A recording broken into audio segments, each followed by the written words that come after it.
Jangan lupa subscribe di YouTube channel Metro TV News dan juga nyalakan notifikasinya. Ya, seiring meningkatnya jumlah kasus COVID-19, ternyata banyak juga masyarakat yang tidak patuh terhadap protokol kesehatan. Ya betul sekali Naila dan juga pemirsa, meningkatnya hal ini kemungkinan besar maksud kami disebabkan oleh pandemic fatigue, kelelahan psikologis yang dialami oleh masyarakat. Lantas bagaimana caranya untuk bisa mendeteksi dan mengatasi pandemic fatigue? Kita sudah bergabung dengan Ketua Satgas Penanggulangan COVID-19 Ikatan Psikologis Klinik Indonesia, Anelia Sarisani, dan juga kami mengundang Anda untuk berpartisipasi melalui sambungan telepon di 021 583 99 100. Kita sapa terlebih dahulu bersama dengan Ibu Anelia. Selamat siang Bu Anelia. Bu Anelia, sudah bisa mendengar kami? Bu Anelia, selamat siang. Iya, kita masih mencoba menghubungi Ibu Anelia, Anelia Sarisani dari Satgas Penanggulangan COVID-19 Ikatan Psikolog Klinis Indonesia ya. Jadi tadi sempat kita jelaskan sebelumnya bahwa pandemic fatigue ini adalah kelelahan psikologis saat pandemi. Karena kita tahu ya Jess ya sudah dalam kurun waktu yang cukup lama, pandemi setahun lebih melanda tanah air seperti itu. Banyak faktor yang menyebabkan seseorang akhirnya merasa mengalami gangguan kesehatan mental seperti itu. Nah, nggak cuman faktor-faktor yang bisa dikatakan besar saja, faktor-faktor kecil misalnya seperti keharusan untuk mencuci tangan setiap hari, kemudian kebiasaan baru, menghindari tempat-tempat kerumunan. Sebenarnya hal-hal yang biasanya dialami sebelum pandemi, kemudian harus disesuaikan selama pandemi, ternyata berpengaruh besar terhadap seorang bisa terkena yang namanya kelelahan pandemi atau pandemic fatigue ini. Nah, nanti kita akan membahas nih sebetulnya apa-apa saja penyebab dari pandemic fatigue dan juga bagaimana cara mencegahnya begitu. Karena jangan sampai nanti ini malah menyebabkan faktor psikologis seseorang terganggu seperti yang hal kecil yang tadi Jason katakan begitu ya, dan juga belum lagi faktor-faktor seperti masalah ekonomi begitu, dan juga faktor usia, tidak dapat bersosialisasi dengan baik dengan orang-orang di sekitar. Ini yang sebetulnya nanti akan kita tanyakan kepada para pakar ya. Ya betul sekali, dan ini juga menjadi pertanyaan saya adalah apakah pandemic fatigue ini hanya menyasar pada kelompok-kelompok masyarakat tertentu saja, atau sebenarnya ini juga bisa merata mulai dari anak-anak sampai orang dewasa, dan sebenarnya apakah dengan adanya pandemic fatigue ini bisa berpotensi bahaya ya terhadap kehidupan sehari-hari atau tidak? Kita langsung tanyakan kepada Bu Anelia. Selamat siang Bu Anelia. Bu Anelia sudah bisa mendengar Jason dan Naila dari studio? Saya di loudspeaker ya, saya. Bu Anelia, sudah bisa mendengar kami? Iya. Oke, Bu Anelia terkait dengan Bu Anelia terkait dengan pandemic fatigue, saya mau langsung tanyakan ke Bu Anelia. Ini nampaknya istilah baru yang muncul di masa pandemi COVID-19. Apa sebenarnya pandemic fatigue ini? Jadi gini, pandemic fatigue ini adalah sebenarnya hal yang normal, yang natural terjadi ketika kita berada dalam kondisi ada ancaman bahaya terhadap kehidupan kita yang panjang seperti saat ini, yang kita nggak tahu kapan selesainya, kayak gitu. Fatigue ini kalau analoginya dengan orang bekerja ini kayak burnout gitu ya, karena kita frustasi berkepanjangan seperti itu.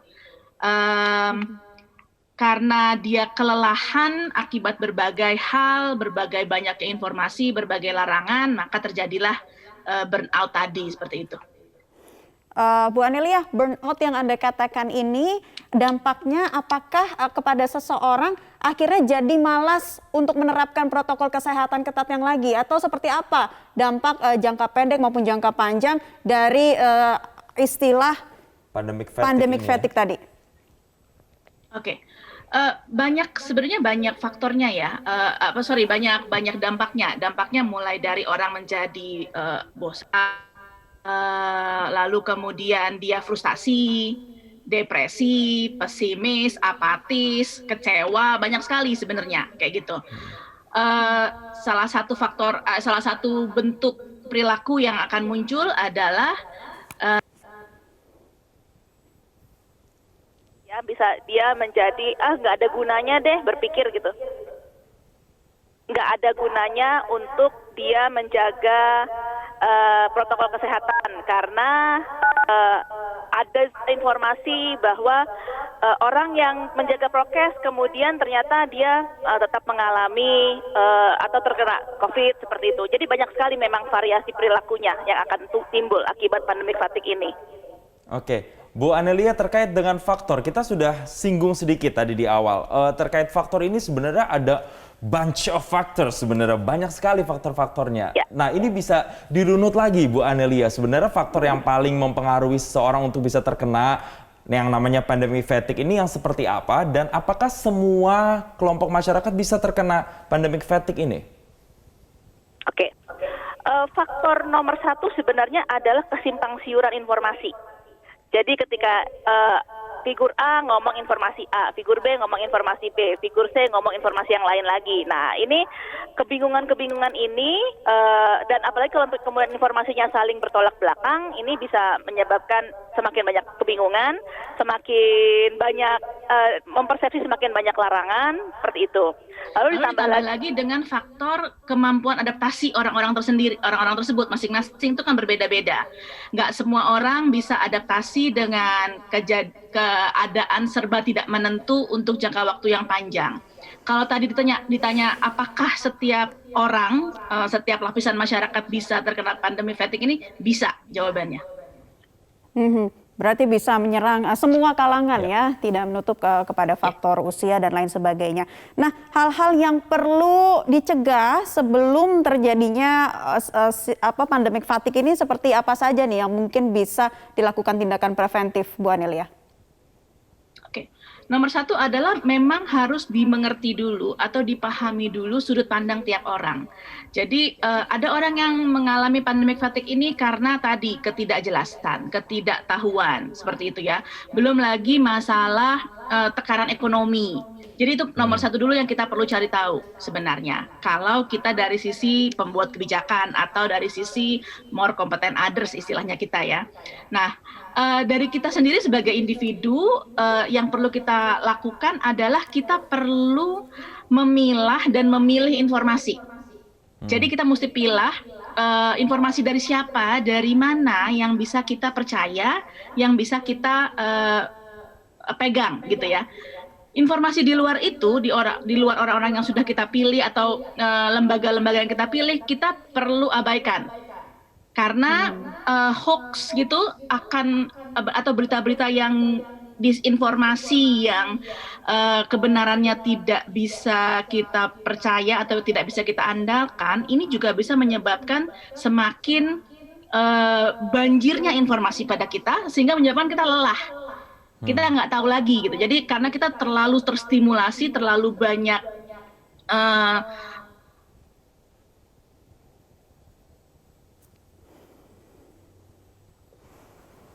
mengupayakan Ya, dilanjutkan Bu Anelia. Oke. Kita juga perlu mengupayakan bagaimana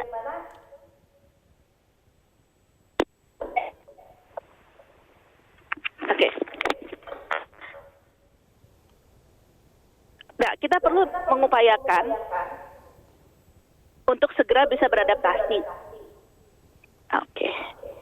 Adaptasinya seperti apa Bu Anelia yang harus dilakukan oleh seseorang, terutama bagi mereka yang mungkin kecenderungannya tidak bisa bersosialisasi dengan baik, atau peran keluarga, peran orang terdekat ini seperti apa yang perlu harus dilakukan? Oke. Jadi yang perlu kita segera lakukan adalah kita perlu kembali menata kehidupan kita dengan sesuatu yang memang berbeda. Misalnya, tadinya kita bekerja di luar rumah, gitu ya. Kita pergi keluar rumah untuk bekerja, lalu kemudian pulang lagi ke rumah untuk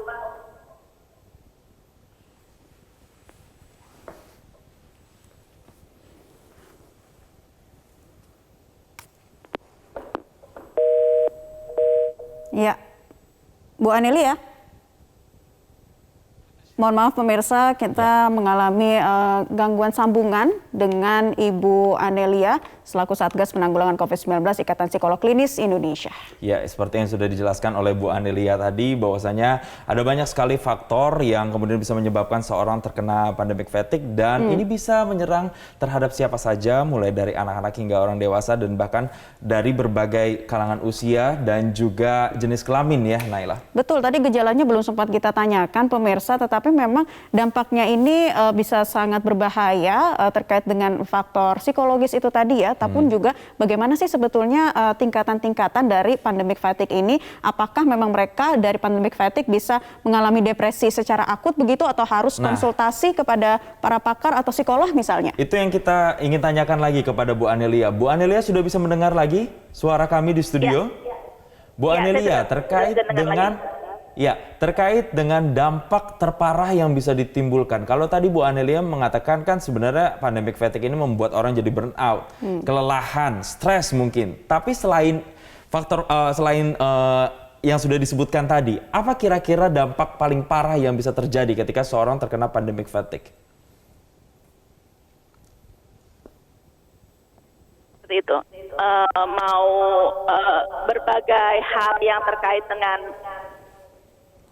menjaga protokol kesehatan. Oke. Bu Anelia, silakan dilanjutkan saja Bu. Kami bisa mendengar suara Ibu dengan baik. Oke, baik. Jadi semua hal yang terkait dengan protokol kesehatan itu mungkin juga sudah tidak dilakukan gitu ya. Pada tingkat yang paling buruk adalah kalau sebelum pandemi seseorang sudah mengalami masalah-masalah psikologis, maka kondisi pandemic fatigue ini bisa memicu muncul kembali masalah psikologis tersebut. Mulai dari masalah kecemasan yang berat atau masalah gangguan mood seperti depresi, bipolar dan hal-hal lain. Baik, jadi jika seseorang mengalami gangguan kepribadian atau gangguan kecemasan, gangguan mental sebelumnya, maka dengan adanya pandemic fatigue ini memicu kembali gangguan kecemasan tersebut, sehingga bagaimana yang perlu diatasi nih Bu Anelia? Apakah harus kemudian berkonsultasi kepada psikolog untuk mengurangi dampak dari pandemic fatigue ini? Ya, terutama kalau memang sudah punya masalah psikologis sebelumnya, sebaiknya jangan sampai menunggu sampai masalah tersebut menjadi sangat berat atau menjadi sangat parah. Sebaiknya memang sudah menghubungi para ahli gitu ya, para profesional yang mungkin sebelum pandemi sudah didatangi untuk konsultasi atau sudah membantu menangani masalah psikologis yang dialami. Baik, Bu Anelia, kita harus tahan dulu karena sudah ada penelpon. Ada Ibu Marina dari Jakarta yang ingin juga menanyakan terkait dengan pandemic fatigue ini. Selamat siang Ibu Marina. Iya, selamat siang. Silakan pertanyaannya untuk Ibu Anelia. Untuk pertanyaannya itu, saya ini kan pekerja ya Bu ya. Nah, ketika saya sedang bekerja itu, saya jadi lupa dan abai mengenai protokol kesehatan karena mungkin sudah lelah dengan pandemi ini. Awalnya sih saya peduli sekali nih untuk jaga jarak dan segala macamnya. Terus kadang tuh juga merasa bahwa tiba-tiba sesak, terus tiba-tiba kepikiran, wah dikit-dikit terpikir bahwa saya takutnya COVID nih atau bagaimana. Tapi ternyata ketika cek, itu ternyata saya sehat. Nah, itu bagaimana ya Bu ya untuk mengatasi hal ini? Begitu kira-kira. Baik, Marina dari Jakarta, itu pertanyaannya ya. Silakan Bu Anelia dijawab. Sebenarnya nomor satu, kalau kita lelah, jadi kan pandemic fatigue ini kelelahan akibat pandemi ya, baik secara mental maupun secara fisik. Kalau kita lelah, nomor satu yang harus kita lakukan adalah istirahat. Jadi kalau bisa berhenti dulu bekerjanya, mungkin nggak usah lama-lama gitu ya. Kita berhenti dulu bekerjanya, istirahat, upayakan istirahat yang optimal. Nah, setelah itu mungkin kita bisa kembali untuk memulai bekerja lagi tapi secara perlahan-lahan. Jadi itu dulu yang harus dilakukan. Lalu terkait kalau misalnya sudah beristirahat tapi kecemasannya masih belum juga berkurang atau masih terus muncul, memang mungkin sebaiknya mencari bantuan pada profesional seperti itu. Baik, terima kasih Ibu Marina atas pertanyaannya. Bu Anelia, sekali lagi terima kasih sudah bergabung bersama kami dan berbagi di Newsline. Semoga dengan adanya informasi terkait dengan pandemic fatigue, ini benar-benar bisa menjadi upaya antisipasi kita semua dalam menghadapi pandemi agar kemudian tidak kelelahan dalam tanda kutip atau menghadapi pandemic fatigue ini.